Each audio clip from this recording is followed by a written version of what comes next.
everybody, welcome to my channel. Today's video I'm going to be teaching you how to solve simple linear inequalities and how to use interval notation. So inequalities and equations are very similar, except there's one rule that you always have to remember with inequalities. It's that it's not just one answer, it can also be a range of answers. It's also important to remember that when you're solving an inequality, you want to reverse the sign if you're going to multiply or divide both sides of the equation by a negative number. So I'm going to give you an example to that rule. So say we have, for example, 7 minus 4x is greater than 13, okay? So similarly to an equation, we want to isolate this x variable right here. So we want to basically subtract 7 from both sides, so we get 6. And right here, we only want x by itself, but we're going to have to divide both sides with this negative 4. So we're going to have to flip the sign, and we're going to do negative 1.5. Okay, so it's just negative. In other words, it can also be, negative 5 is the same thing as negative 3 over 2. Okay, so I'm going to show you why this answer is a range. So I'm going to create a quick number line right here, right? And let's say we have negative 1.5 right here, and we're just going to have our other end over here. Okay, so this side represents a negative infinity, and this side represents a positive infinity. So essentially, these two sides of the number line, they're going to continue going in either direction. Okay, so for this negative infinity, basically what this is saying is that any number less than this negative 1.5 is going to be an answer to this equation, essentially. So this means that we're going to put an open circle right here where the negative 1.5 is, because a closed circle like this one, this is going to represent that it can be equal to negative 1.5, right? But this is wrong because it cannot be equal to 1.5. It just has to be less than, anything less than the number, okay? So we're also going to show that we said that anything less than. So basically, this answer is everything over here, right? Because we're just going to keep going into negative infinity, and everything on this side is going to be an answer. So this is basically the answer, okay? So now we would put, if you want to know, well, when would we put this closed circle, we call it? Well, we would put this closed circle if we have something like negative, less than, or equal to, where we have this little line beneath, or if we have greater than or equal to, right? But in this case, we don't have that equal to sign underneath our less than sign, so we're just going to put an open circle representing that it's everything basically either to the left or to the right of this, okay? So now I'm going to show you how to represent this as an interval notation, because right here, this is our answer, but this is still an inequality, right? So I'm going to show you how to represent this as an interval notation, okay? So first, we're going to take our lower bound, which is going to be negative infinity, right? Because it's the lower bound. And you're going to take your upper bound, which in this case, it's negative 1.5, right? Because this is basically our upper benchmark and our lower benchmark, right? So again, negative 1. Oh, I'm sorry. Hold on. Made a mistake right here. This is negative 1.5, okay? So again, negative 1.5 is not inclusive, so we're going to put a parentheses. And negative infinity, well, it can never actually reach infinity, so we're just going to always have either negative infinity or infinity as a parentheses. And right here, if you were to have this equal to sign, you would actually use brackets, and over here you would use brackets, okay? So let's continue on with another example, okay? So let's use another example. I'm going to show you how to continue using this interval notation. Alrighty. So next up, for our next example, I'm going to show you a graph, and I'm going to show you how to use interval notation with it, okay? So let's say we have, for example, right here, we have negative 3, and over here we have 6, okay? And let's say this one is going to be a closed circle, and we just go all the way over here, and this one is going to be an open circle, okay? So basically, we're going to take our lower bound first, which is negative 3, right? Comma, our upper bound, which is going to be 6. And then we have to look, well, is it inclusive or non-inclusive? So let's first look at our lower bound. We can see that negative 3, it's including negative 3, right? Because it has the closed circle. So this means we're going to use our brackets as these represent an inclusive number. Okay, now we look at our upper bound. We have 6 and it has an open circle, meaning it is non-inclusive, which constitutes using a parentheses. Okay, so this is how we represent this number line. Okay, so let's continue on with another very nice example that we can use. So next up, we are going to do, let's solve this one. So let's say we have -7 is less than 4x plus 5, which is less than or equal to 13. Okay, so the first thing I want to do is we want to isolate this variable. So basically, we want to isolate this x. So let's get rid of this -5. So let's subtract both sides from -5. So we have -12. And then let's subtract 5 over here, and we're going to get 8. Okay, so now what we have to do is we just have to isolate this x again and divide everything by 4, right? So -12 divided by 4, that's just -3. We have our x alone now, less than or equal to, and then divide by 4, that's just 2. Right, so let's graph this solution on a number line just so we can see.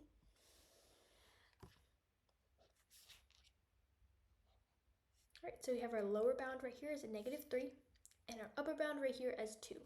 So now we are saying that 3 is going to be non-inclusive, right? Because it cannot be equal to -3. So we're going to have an open circle, and then we look at our upper bound. It can actually include 2 because we have a less than or equal to sign. And now all we have to do is we just have to connect these 2 points right there, and we are good. So let's write this in interval notation as well. So we take our lower bound right here, we take our upper bound right here.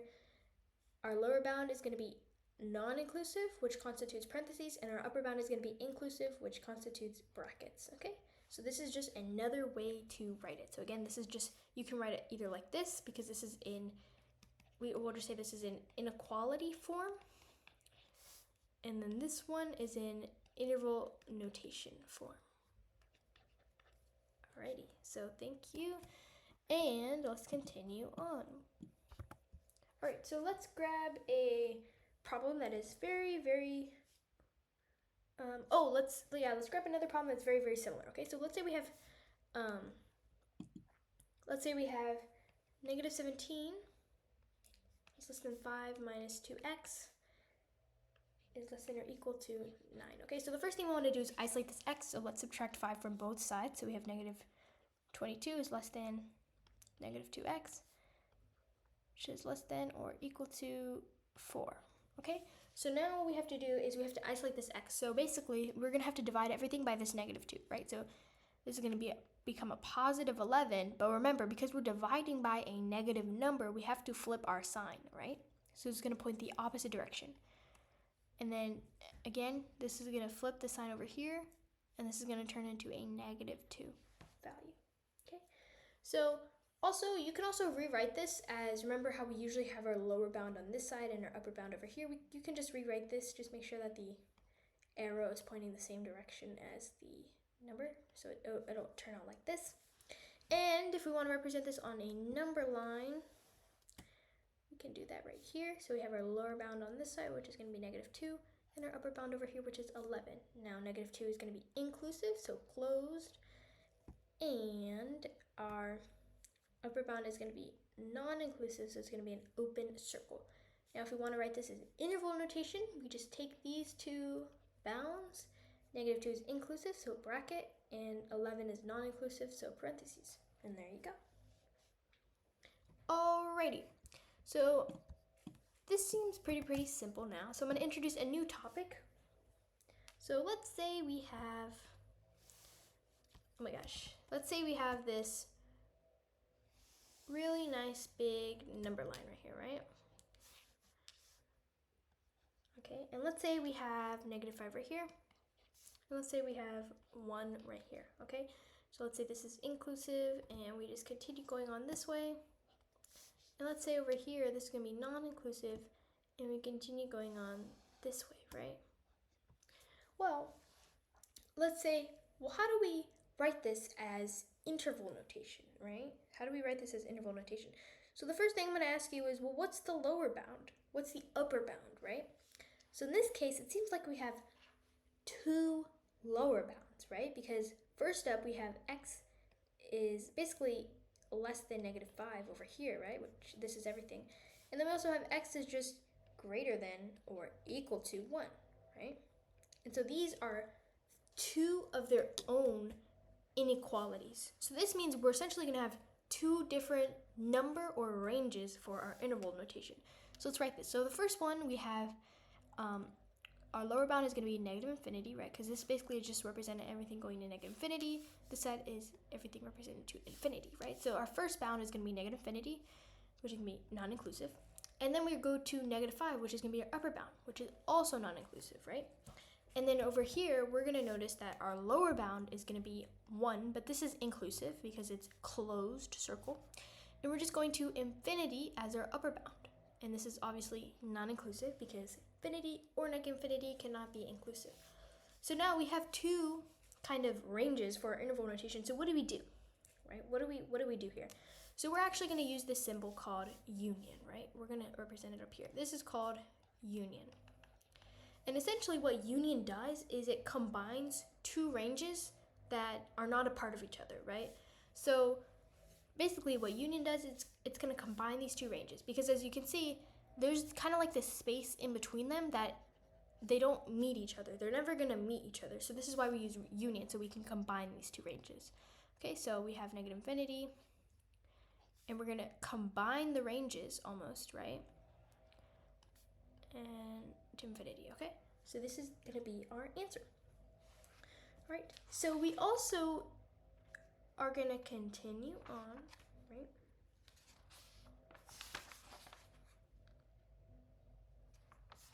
And before we do, I want to introduce another symbol. So we have intersection, and this is called intersection.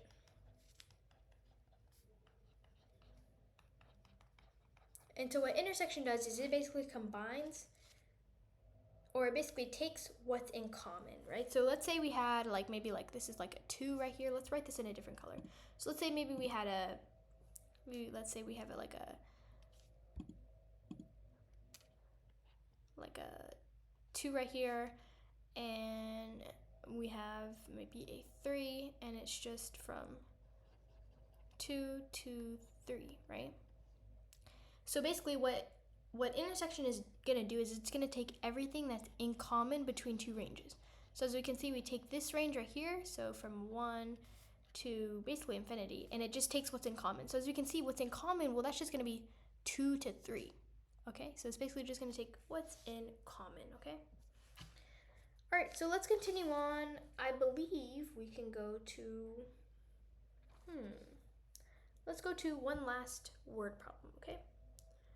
All right, so a basketball team has won 50 out of their 70 games that it's played. How many more games must it play and win so that the team has won at least 80% of its games?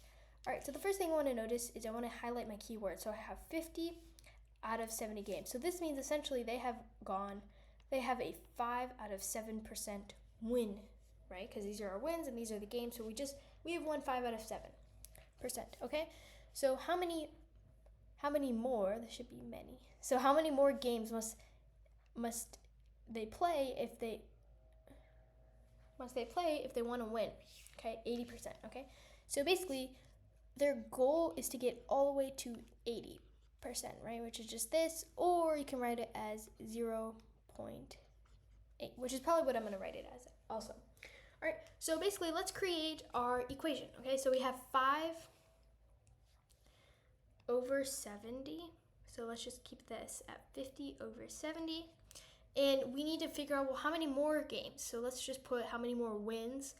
And wins are going to be added to the games you play and the win count, okay?